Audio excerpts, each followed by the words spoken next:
Nilinaw ni Senador Bato de la Rosa na hindi si Congressman Romeo Acop ang pinatamaan at tinawag niyang oportunista. Sa pahayag ni de la Rosa nitong weekend, tinawag niyang oportunista ang mga kongresistang dati umano ay puro papuri pero ngayon bumabatikos na sa drug war ng Administrasyong Duterte.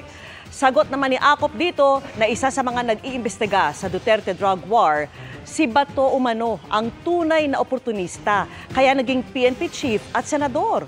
Tuta umano ito ni Duterte.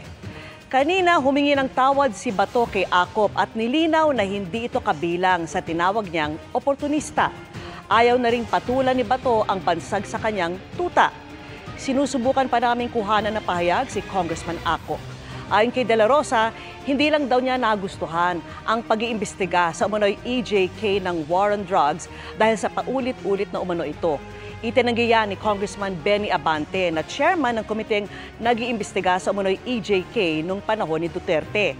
Mas mabuti umanong pumunta si de la Rosa sa mga pagdinig para tignang mabuti na hindi ito paulit-ulit.